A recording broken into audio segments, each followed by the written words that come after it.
Hello, everyone, and welcome to this conversation on gender equality in peace and security, the role of male allies. I'm Elaine Verveer, and I'm the director of the Georgetown Institute for Women, Peace, and Security. We are very pleased to be sponsoring this event today with our good friends at Our Secure Future. They have been committed to issues advancing women, peace, and security, and they also house the initiative Mobilizing Male Allies for Women, Peace, and Security that is led by their fellow Ambassador Don Steinberg, from whom you will hear later in this program. This past week, we observed the International Day for the Elimination of Sexual Violence and Conflict. This is a most serious violation on human rights and a serious impediment to peace and security. We have with us today leading voices who have been working to eliminate this terrible scourge. Also joining us for this program are more than 1,100 of you from time zones across the world, encompassing over 100 countries. Welcome to each and every one of you, and a very special welcome to the United Nations permanent representatives from a host of countries who are also joining us today. A quick housekeeping item before we move to our conversation. We have already received many pre-submitted questions from our audience. You will also have an opportunity throughout the course of this discussion to submit questions to the speakers. Please submit them using your Q&A feature on the bottom of your screen and tell us your name, affiliation, and to whom your question is directed. And now it is my very special honor to introduce the UN representative of the Secretary General on Sexual Violence and Conflict, Undersecretary Pramila Patten. The position that she holds was created by Security Council Resolution 1888 in the Women, Peace, and Security Framework. She was appointed to the position by the UN Secretary General in 2017. Earlier, she was elected to be a member of the Committee on the Elimination of All Forms of Discrimination Against Women and served as its vice chair. And still earlier, she served as a district court judge, a lecturer in the law, and in private practice as well in the law in her native Mauritius. She has been indefatigable as a representative in this role, and we are so grateful to her for her leadership and for her commitment. Undersecretary Patten, please. Thank you, Ambassador Verveer, for this kind introduction. Dear panelists, good morning, good afternoon. Next October, Security Council Resolution 1325, one of the crowning achievements of the global women's movement, will turn 20. And with that will come high-level commemorations to mark this important anniversary. The recognition that peace is inextricably linked with gender equality and women's leadership was a radical step for the highest body tasked with the maintenance of international peace and security. Although the resilience and determination of conflict-affected women should be celebrated, 2020 can't be viewed exclusively through a celebratory lens, as fundamental challenges continue to plague the WPS agenda and prevent its full implementation. With regard to sexual violence, despite the comprehensive normative framework, women and girls, as well as men and boys, continue to be impacted by sexual violence used as an effective and cost-free tactic of war, terrorism, and political repression by all parties to conflict, with impunity remaining the rule and justice the rare exception. At the same time, this anniversary brings a new momentum, with many actors coming to the table with new energy, new ideas, and new commitments, all emphasizing the centrality of gender equality and women's leadership. While men still dominate leadership roles within national and international security structures, they have unfortunately remained on the sidelines of the women, peace, and security movement. But with men stepping forward as supporters and contributors, an interesting debate has been triggered on how far men are needed as allies to realize the women, peace, and security agenda. Some women, driven by fears about the dilution of the feminist agenda, have expressed resistance. Others have indicated that what is not helpful is putting male champions on a pedestal to rescue or speak for women.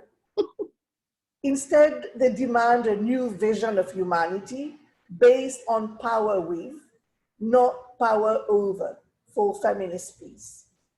As a former CEDAW expert for 16 years, I had the privilege of working with male gender equality advocates on the CEDAW committee, and I saw firsthand their ability to speak out as active agents and stakeholders who can transform social norms, behaviors, and gender stereotypes that perpetrate discrimination and inequality. Since taking office in 2017, I have been blessed with a strong ally in the person of Lord Ahmad. Similarly, working with Cammaert in 2015 on the high-level advisory group for the global study on the implementation of Resolution 1325, and a staunch ally for my mandate, has demonstrated how, with his security background, he can be a credible bridge builder between the WPS movement and other peace and security policy areas and actors. For me, achieving gender equality is about transforming unequal power relations between men and women. And this involves challenging notions of masculinity and traditional perceptions of manhood.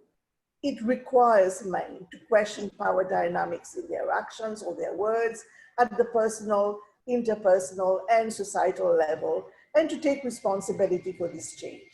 This is only possible when both women and men work together towards the goal of gender equality. In addition, it must be recalled that Resolution 2106, adopted in 2013, calls for the enlistment of men and boys in the efforts to combat all forms of violence against women. And this was reiterated by Resolution 2242 in 2015, which highlights the important engagement by men and boys as partners in promoting women's participation in the prevention and resolution of armed conflict, peace building, and post-conflict situations. The 4 pillars of the WPS agenda, prevention, protection, participation, relief, and recovery, all rely on engaging men to various degrees. In conclusion, I would like to say that we have an important opportunity to shape the way in which we address our global challenges in the next decades. Gender equality can only be achieved if men and boys take full responsibility, working side by side with women and girls to redress the dynamics that hinder progress. And similarly, achieving the vision of women, peace, and security hinges on both women and men working together. Thank you. Thank you so much. What an extraordinary way for us to begin this conversation, to have you lay out just why we need to be working together, men and women, shoulder to shoulder, to not just wipe out the scourge of sexual violence and conflict, but to work together to enhance peace and security everywhere. So thank you so much, and for all that you do. We're very grateful to you. And now we're going to turn to Lord Ahmad, who Undersecretary Patten mentioned. He is Lord Ahmad of Wimbledon, the Minister of State for South Asia and the Commonwealth, and the UK Prime Minister's representative on preventing sexual violence and conflict. He works across his government, the UN, civil society, and other entities to strengthen accountability, tackle impunity, and ensure that gender equality is fully integrated into all peace and security efforts.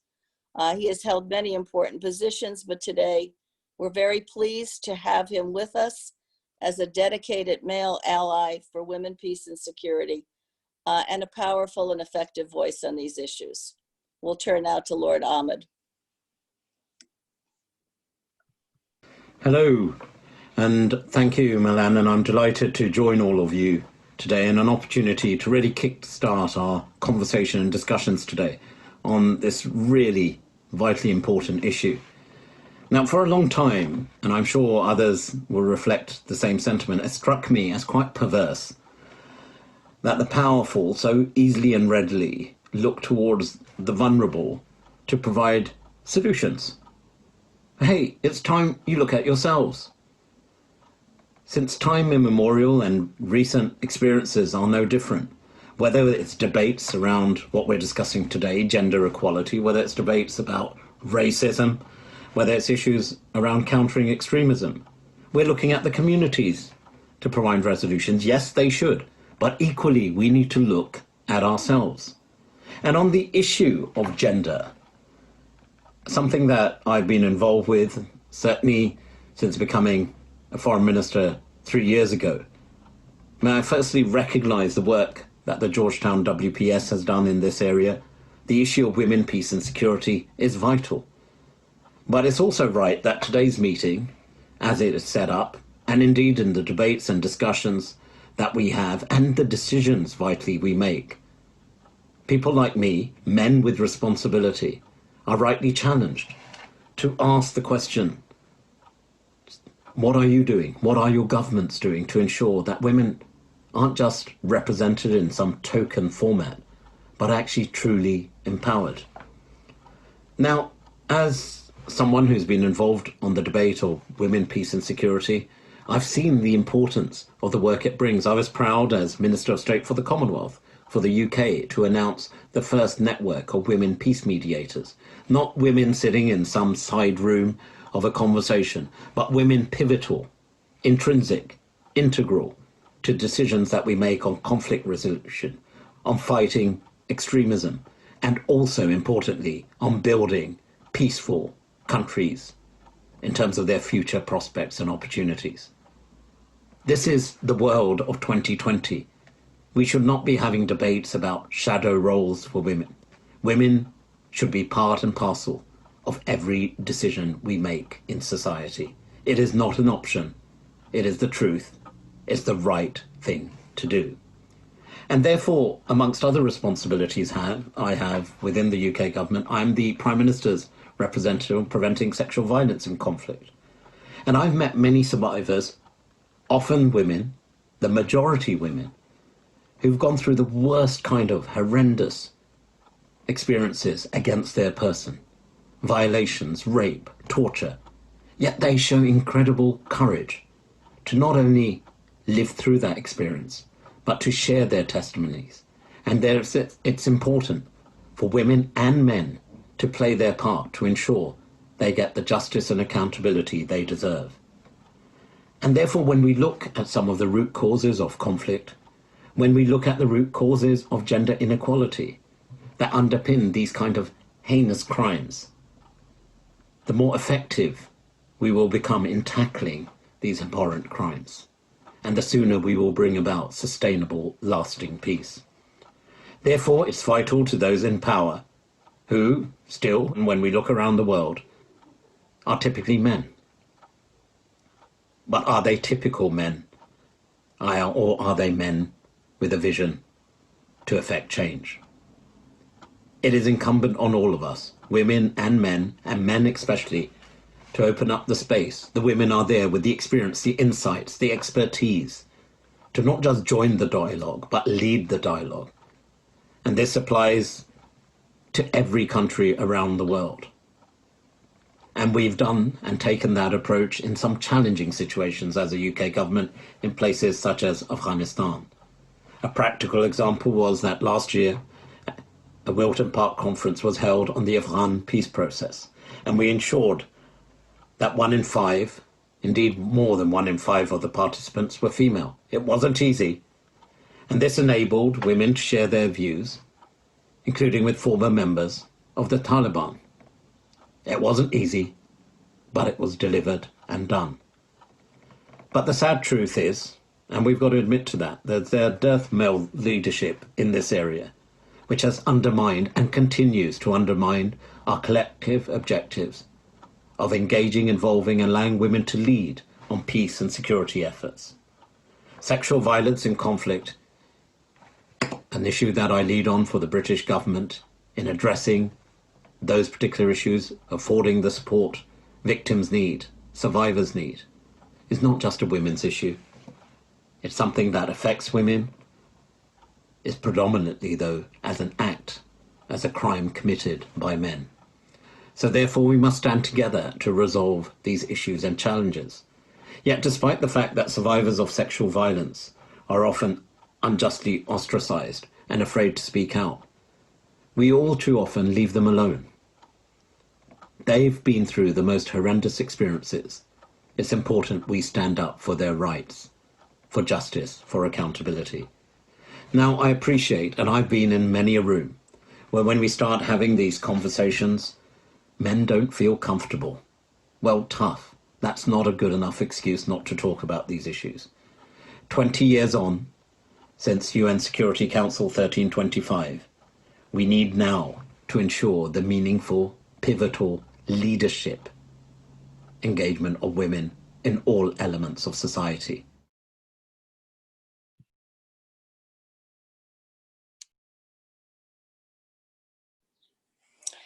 We thank Lord Ahmad very much, not just for those words today, but for his exemplary leadership in this space. And now we're going to turn to our panel, to use his words, men with a vision to affect change.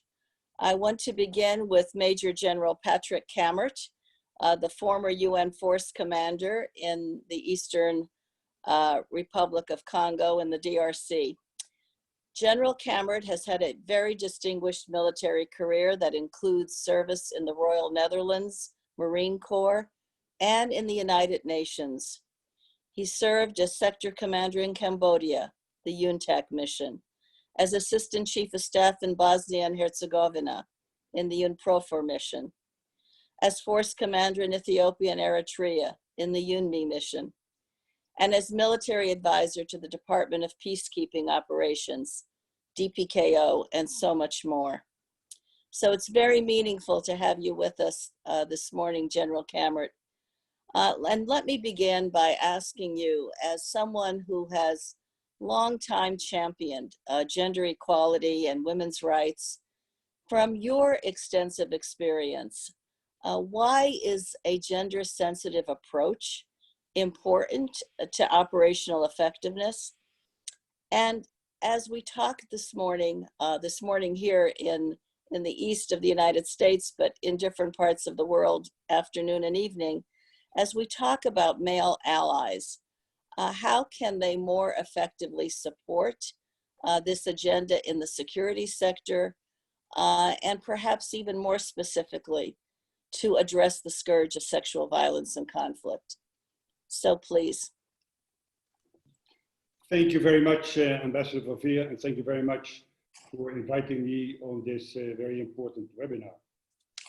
Since retiring in 2007, after commanding UN troops in Cambodia, Eritrea, Ethiopia, and the Democratic Republic of Congo, I have collaborated with UN Women over the last decade to train peacekeepers to prevent, deter, and respond appropriately to sexual violence, and to increase the percentage of women in UN forces.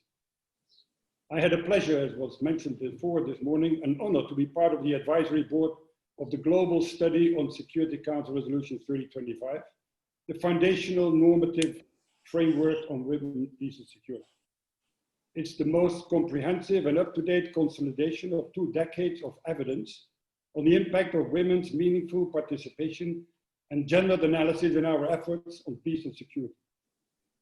To give you just a few examples, the evidence shows that increasing the number of female peacekeepers provides greater access to communities for protection and early warning information, increases the reporting of sexual and gender-based violence, and decreases incidents of sexual exploitation and abuse.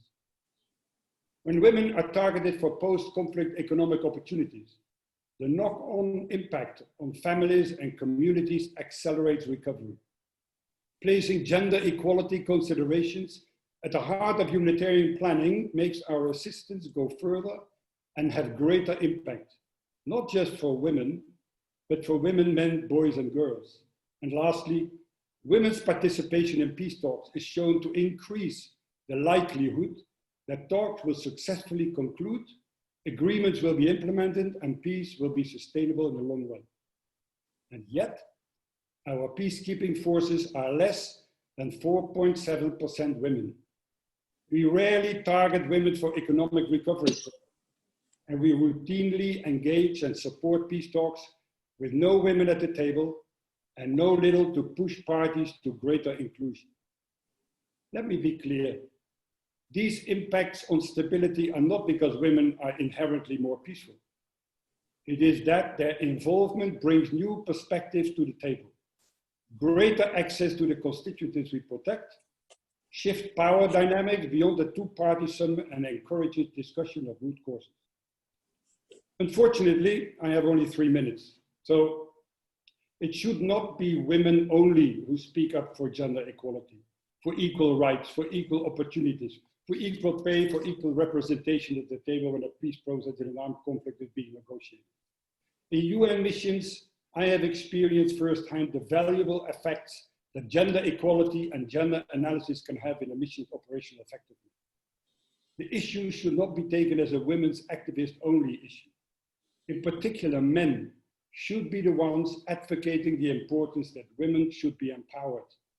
That means simply that the support drive should come from the top of the national armed forces. Equally in peace missions, the drive should come from the special representatives of the Secretary General, force commanders, and police commissioners. The key word is push. Push, push, and push. And that's what I did when I was in uniform and continue to do so out of uniform. Thank you. Thank you so much.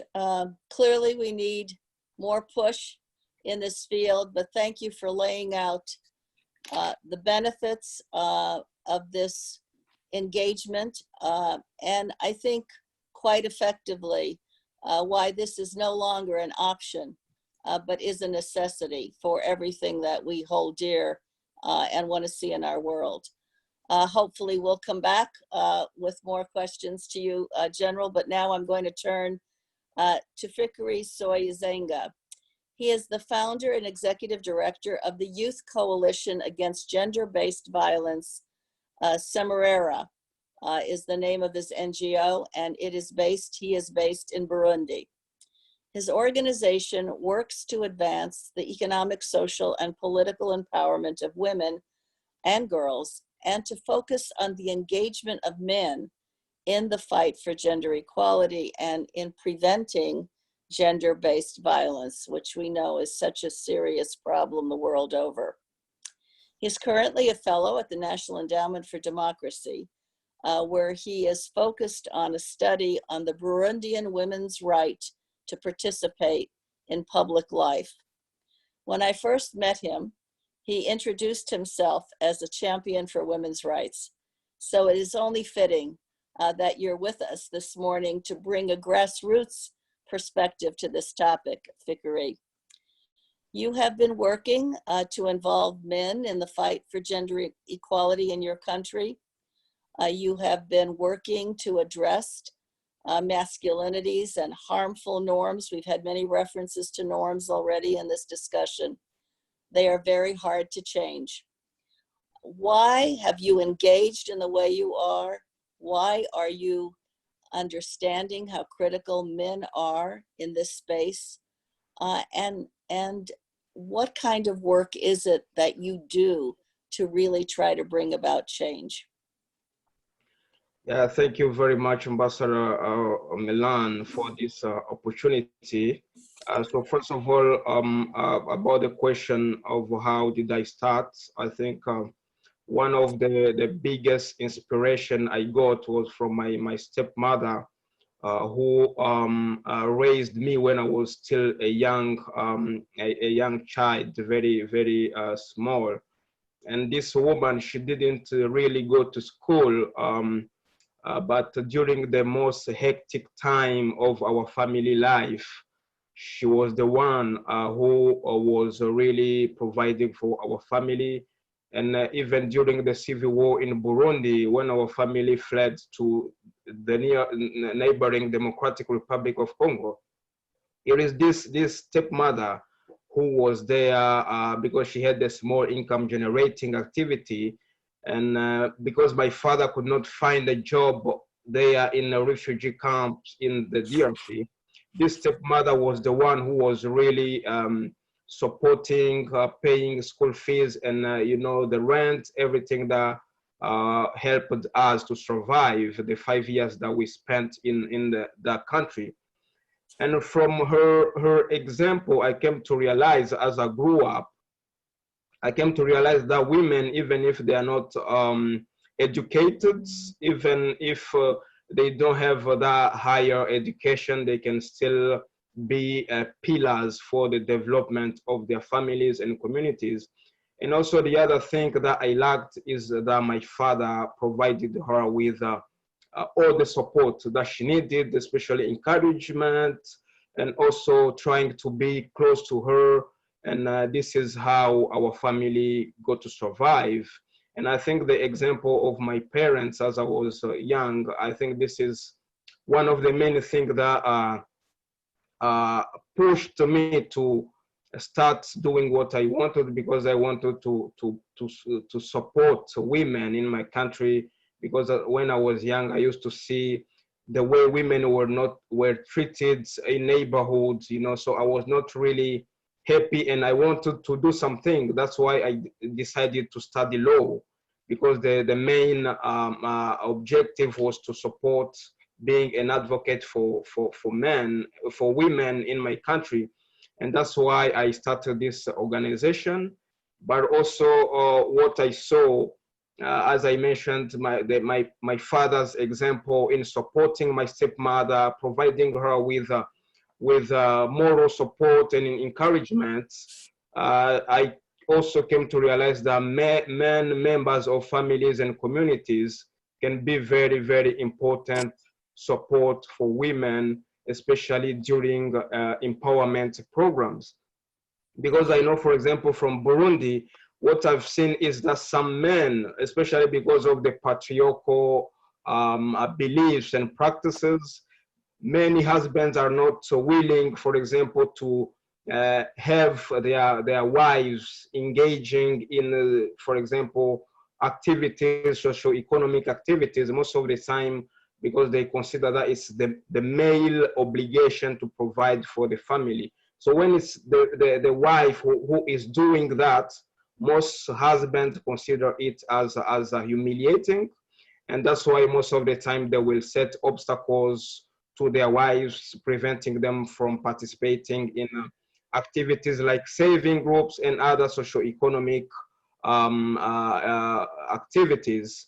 So this is how I realized that both men and women, if they put their efforts together, it is still possible. And especially when I come to men as allies, it's really, really very important, because what we know, all the violence against women that we've been seeing is part of the social norms that we see. And when we have these social norms, the way they are constructed slow by slow. It always starts by small practices. And I think that what is most important here, what we all know, is that social norms can change. Social norms can change. This is one positive aspect. So it's really important, and also it's possible to change social norms.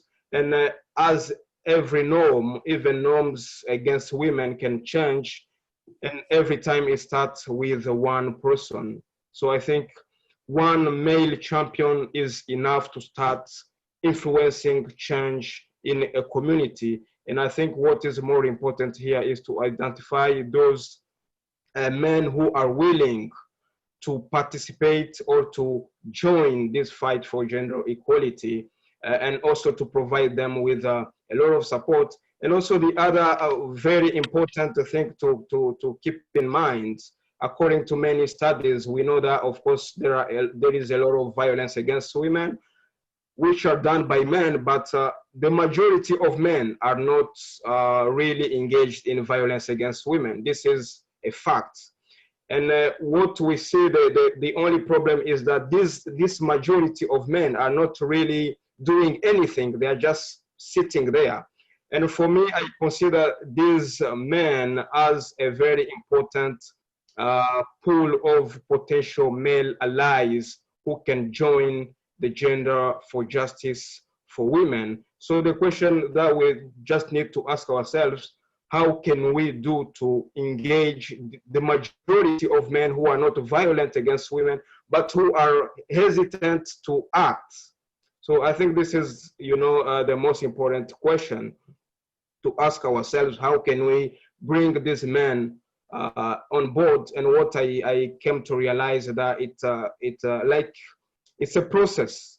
It's a process, so we need to identify which are the key activities and campaign and advocacy initiatives to have or to organize so that these people, these potential allies, can join the fight for gender equality. So it's really, really important to focus on awareness raising for male allies, because there are a lot of potential male allies who are just waiting for people to encourage them. So we need to really find out ways to do this.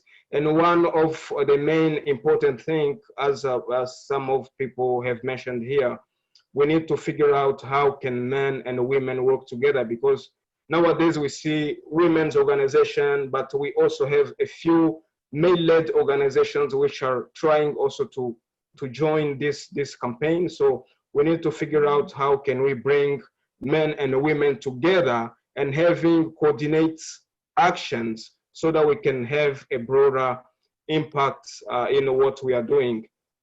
So this is why my organization, as you mentioned, is a youth coalition. So the main idea was to bring a coalition of men and women, especially young people, to join this fight for gender equality. And actually what I've been seeing in my country, when you work with men and women together, it's really possible. When men and women join their efforts together, they can achieve greater positive change. So I encourage everybody to also try to see how those kind of grassroots initiatives as well can be supported so that we can have as many allies as possible. Thank you. Thank you, Fikiri, and thank you for the lessons from the grassroots level, because we need leadership at the top and we need lots of leadership at the community level.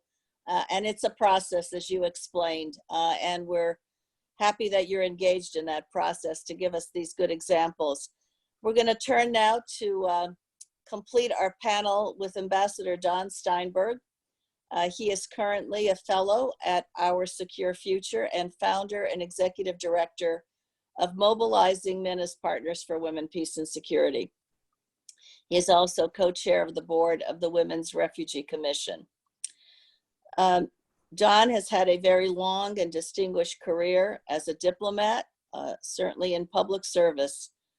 He served as Deputy Administrator of USAID, and during that period was when the National Action Plan for Women, Peace, and Security of the United States was developed, and Don and I were colleagues in that process. So he has a very close proximity to the essence of what this work is about. And he served, after many diplomatic posts, he served as ambassador to Angola. So Don, as I just said, you've got an extensive career in development and in the process, the implementation of gender-sensitive approaches to this field of international peace, security, development.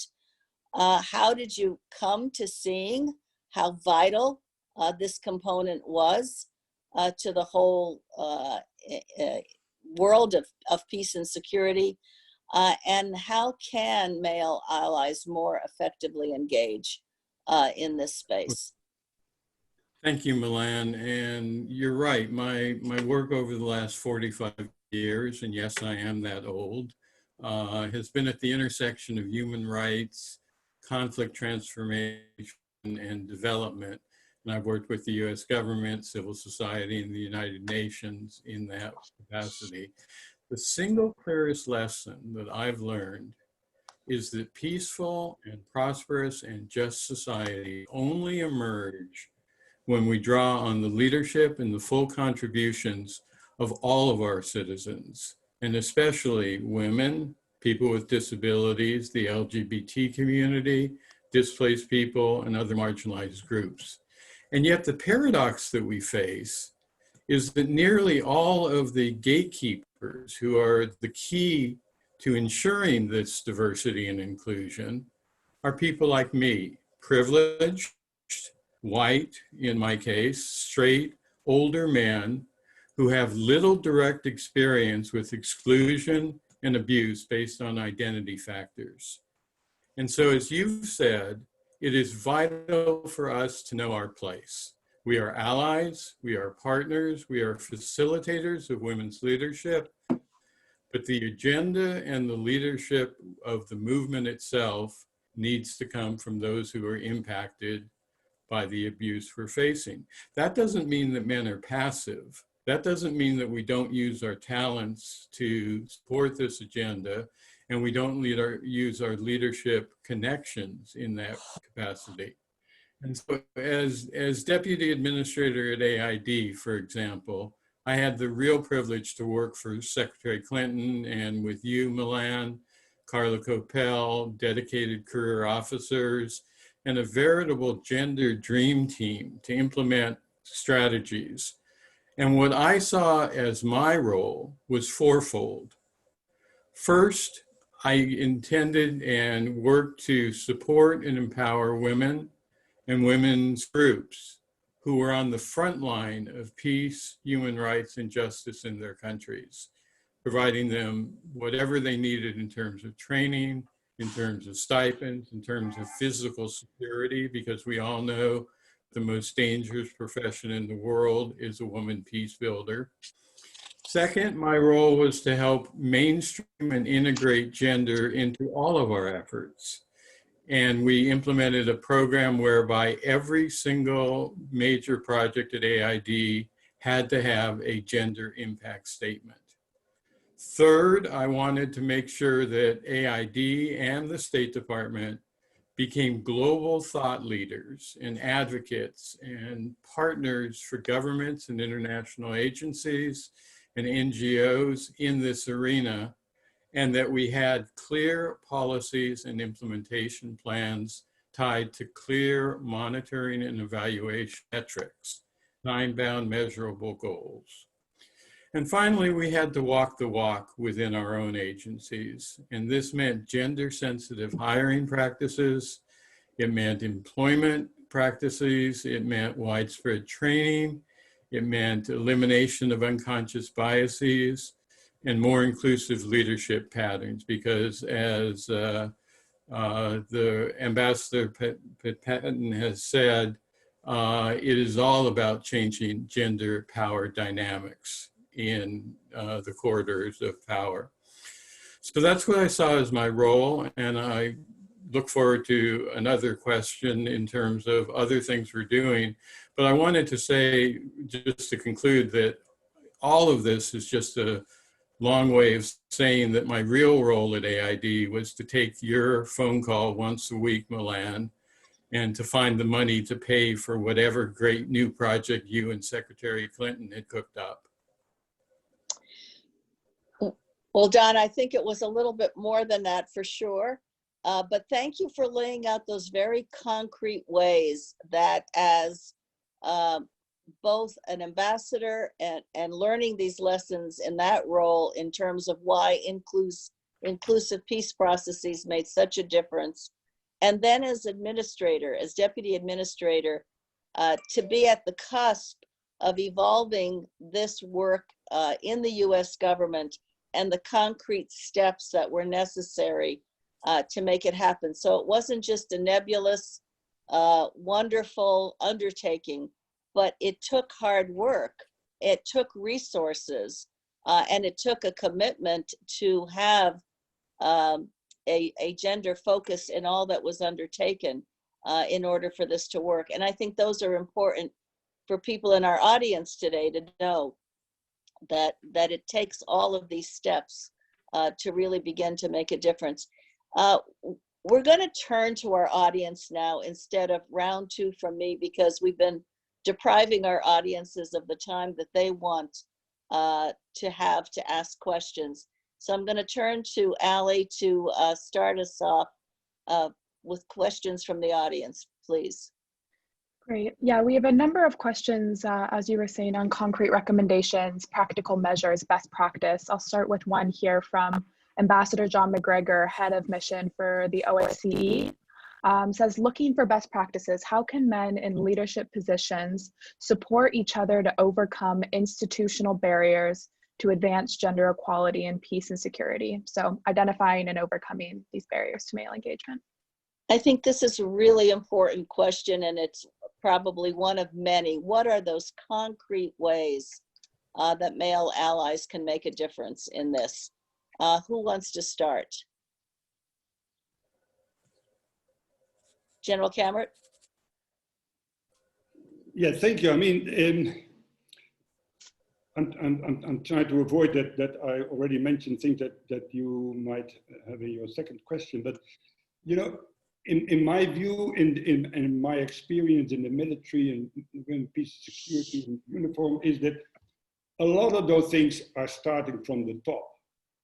You know, if the SRIG is the force commander, the police commissioner, the leader in civil society, etc., if they give the example and if they encourage, and Fikiri mentioned a couple of times the word encouragement, if they encourage, if they push to make sure that women are indeed, you know, getting the jobs that they need, to get the functions that they need, then things will happen.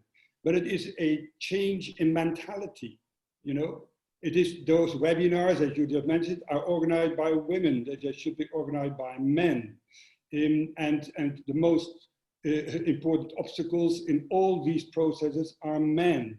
If we have at the top of the military a gender champion, and then the top of the military looks down to all the units, etc., and they say, I want you to do this, this, it will then happen. But it's a longer process, you know. And I read the other day an article in The Guardian on the book Invisible Women by Caroline Criado Perez. And she uses, you know, data as a laser. It's fantastic. And there is a survey that she used in the book. A survey revealed that more than 2/3 of men in Britain believe that women now enjoy equal opportunities. Now, if that's the case, and Britain, you can use Britain and other, you know, countries as well.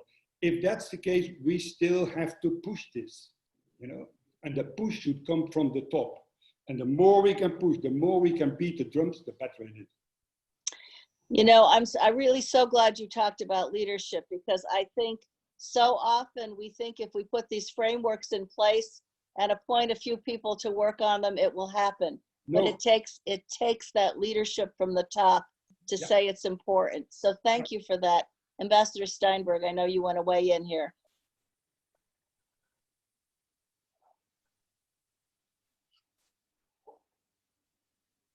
I thought that this would be a good opportunity to unmute myself and then to comment on the work that we're doing under the Male Allies Project. Good. As you know, Milan, the roots of the initiative came from a program that you organized at Georgetown a few years back. I was speaking on a panel with Secretary Clinton, Undersecretary of Defense Michelle Flournoy, Ambassador Samantha Power, and yourself. And with that lineup, we filled the Gaston Hall, which seats about 800 people. As we left the stage, Secretary Clinton turned to me and said, Don, where were all the men? And that was the first time I looked around and realized that there were fewer than 100 men in the audience. And so we sat down and we discussed why men are missing in action on this agenda and what we could do about it. And then when I left government, I worked with about 200 women and men from diplomacy, defense, academia, and civil society, and we formed Mobilizing Men as Partners for Women, Peace, and Security, supported, as you've said, by Our Secure Future. What we established was that we had to have 4 major objectives. First of all, it was incumbent on us, given our connections with people in the corridors of power, to advocate for grassroots women from conflict-affected countries to be at the table and, in fact, at the head of the table whenever possible. And we, as has been said, we had to recognize that they were more capable of speaking in those fora than we were. Secondly, we wanted to hold global institutions accountable for their WPS commitments. Third, we wanted to strengthen and empower and protect women peace builders. And finally, we wanted to enlarge the WPS community of practice. And we have quietly, over the last couple of years, for example, facilitated high-level contacts for women advocates from Afghanistan, from Kurdish, Syria, from Cameroon, from Sudan, and beyond. We provided small grants to women's peace groups in a dozen conflict-affected countries. And we've seen our role as publishing articles and studies that tell the international community where they are failing on this agenda. We're working in support of many great organizations, including the International Civil Society Action Network, USIP, the Institute for Inclusive Security, Men Engage, Promundo, and of course, the WPS Center at Georgetown. We're always looking for new partners, and if you are interested, you can find our charter and our statement of principles and more information on our website, which is oursecurefuture.org. So thank you. Very good. And Fikiri, did you want to add to that? Yeah, myself, I would like just to raise, to bring the attention on Resolution 1325. When you go through it, one of the main thing that I tried to emphasize on was to include in everything that we are doing, either training or during operations. What is really remarkable here is they insisted on what they call gender perspective or gender components.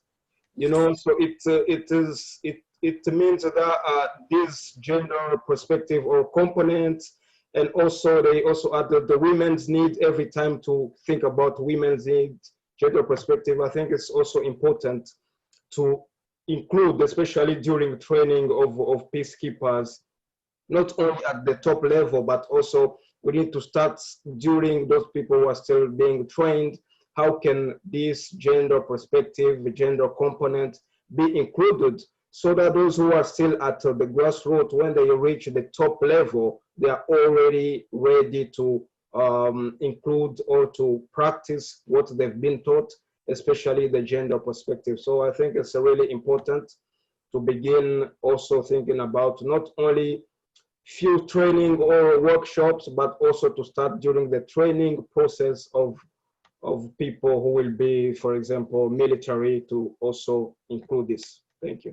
Thank you. So lots of good ideas. Let's move to the next question, and maybe we can keep our answers relatively short so we can get in as many as possible. Sure, I'll bundle a few here. We're looking at concrete recs for implementation of the WPS agenda in 1325. We have one here from Mickey Jasovic on how can we use government strategies and policies like national action plans or legislation to advance specific programs and more systemic initiatives for male support on the WPS agenda. I'll also bundle in there that we've been having specific questions on the barriers to women in peacekeeping, and how we can be better addressing that in the WPS agenda. So each of you, I think, have different experiences in all of these areas. So maybe we can, General, can we start with you on women in peacekeeping? Yes, you can. Thank you. I have only a few minutes left because I have to go to another meeting. But, you know, as I said before, men still cause many times the barriers for women's participation in gender-related courses and deployments. Many female military officers complain that they are keen to be deployed, but are pushed back by male superiors. And cultural biases such as too dangerous for a woman, or we need you here at home, you know, how will you manage to a deployment with your children? You know, that all these kind of, in fact, ridiculous phrases needs addressing and needs a change in mindset. But the mindset change again start at the top. How is it possible, anno 2020, that in UN peacekeeping, there are 51 senior military officers positioned, brigadier general and above, deployed in the field as sector commanders, chief of staff, deputy force commander, force commander. 51. 3 are female. 3. Here in New York, in UN headquarters, there are in the Office of Military Affairs 3 general positions. All are male. So, you know, something is wrong here and something has to come from the top. And the UN Secretary General said, you know, he had a gender parity strategy and all the rest of it. So I come back to it again and again. Leadership, it started at the top. And many times men should be committed to promote gender mainstreaming across all mandated tasks, to encourage national leaders to take ownership, leadership, responsibility for the women, peace, security agenda, and to increase gender parity amongst the staff at all levels.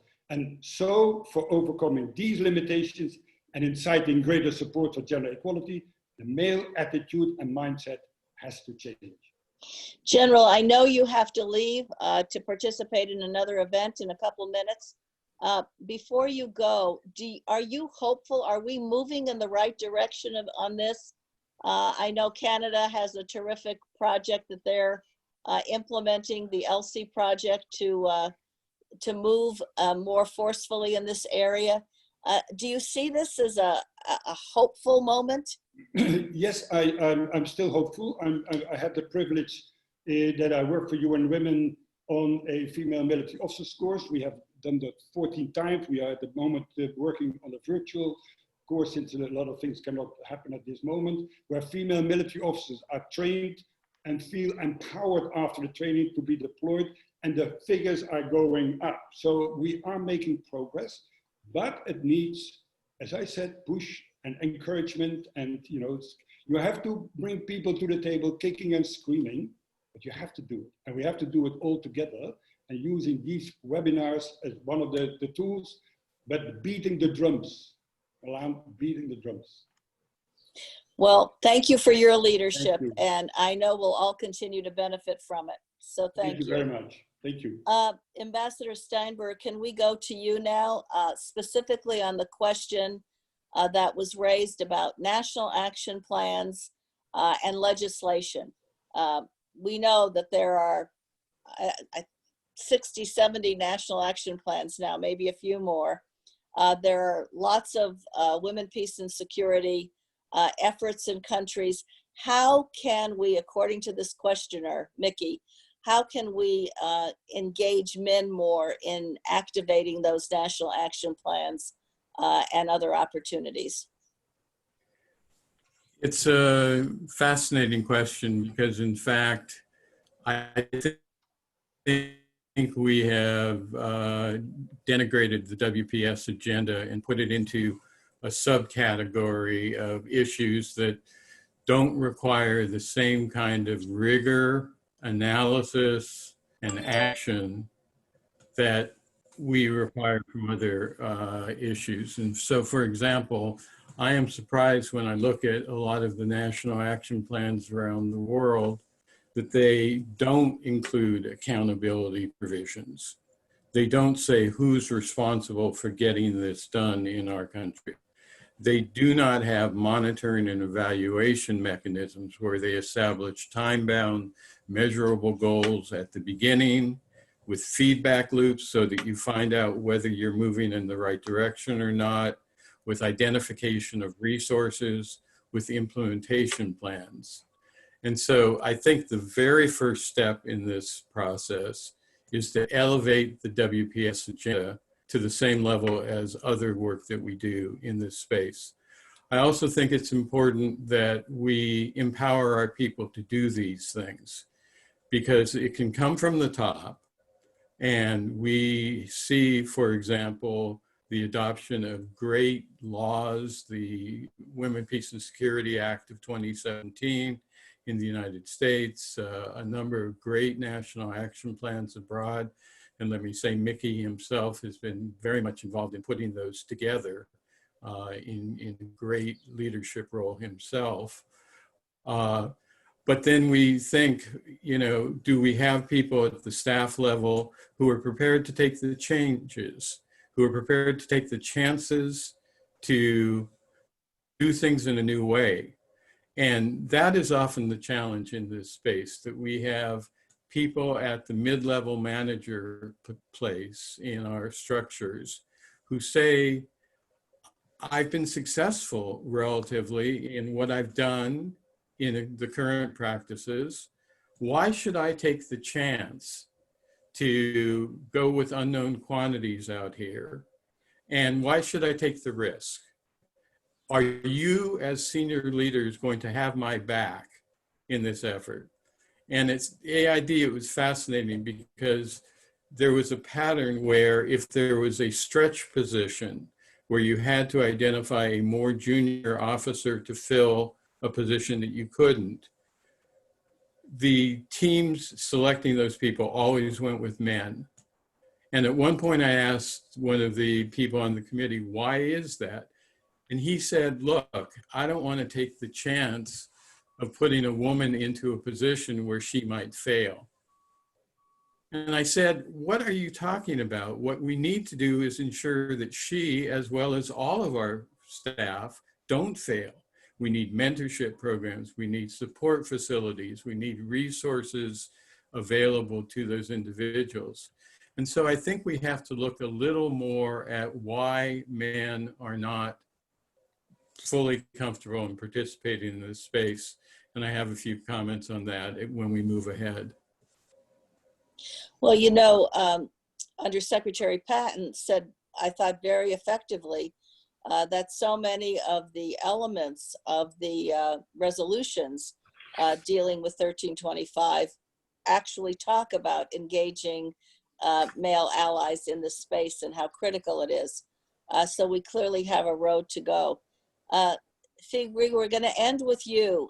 Maybe you can give us your parting words on how best to engage male allies at the grassroots level.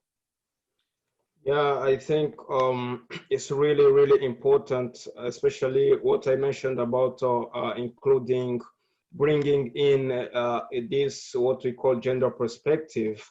I think it's a really, really important. How can we do this at a grassroots level? And when I'm speaking from the Burundi side, during the national planification process, we use a bottom-up approach. It means that the process starts from local councils at you know, the lowest administrative positions in the country. So it begins from those local councils and go up to the government. So these people, most of them who are in local councils, most of them don't know anything about gender perspective, and most of them they speak about what should be the priorities in their communities, and most of the time, I think much of the time, they don't really know how to include the gender perspective, and also especially because these local councils are mainly led by men, you know, in across the country.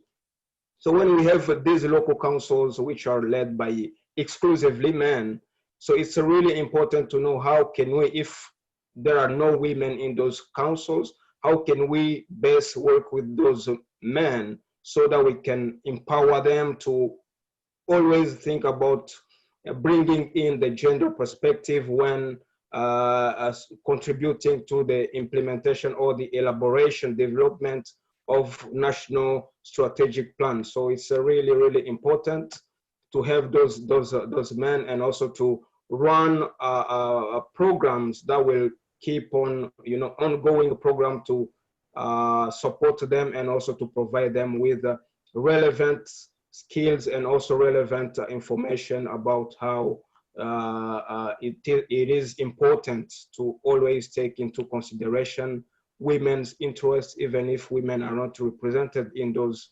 local councils. That's a very good point. Even in these male-dominated local governance structures, to really begin to understand how to engage through successful local programs and through building capacity. And nothing speaks volumes like results. So thank you for those comments. And Ambassador Steinberg has asked for 1 minute before we close. So Don, the floor is yours. Yeah, I just wanted to tell a quick story about an experience I had where I finally understood what this agenda is really about. I was with AID at the time, and we went to a small village in the Baj, Guatemala, where we were supporting women survivors of domestic violence. And they were working with local authorities to combat long-held cultural practices that prevented prosecution of domestic abusers. And I was very impatient. I said, where are the programs? What have you achieved? And a man in the back stood up and he said, with all due respect, sir, I think you're missing the point. Let me tell you my story. When I was a young boy, my father would frequently get drunk and he'd beat my mother. I was powerless to stop him. I felt impotent. I thought this was the way a man was supposed to act. And so when I grew up and got married, I did the same thing. He said, 2 years ago, I started coming to these meetings and I realized the pain I was causing my family. Last year, my wife gave birth to a son. And when I held him in my arms for the first time, I said, enough is enough. This stops with me. He said, I will never again bring violence into my home. And I left that meeting with a different understanding. Yeah, the WPS agenda can be measured in major laws and groundbreaking resolutions, but at times it's also measured in ending the cycle of generational violence in one house in a small town in Guatemala. Thank you. Those are going to be our last words, Don, but very inspiring words to conclude with. This work has to go on at every level. And I think that's been very clear in the discussion that we've had today. I want to thank Undersecretary Patten for her powerful words and for the work she does, to Lord Ahmad, and then to our male allies on this panel today, showing us how at every level, truly, this needs to be incorporated, integrated with leadership and commitment, the kind of leadership, commitment, and dedication each of you has exemplified, and your models for what needs to be done and why it needs to be done.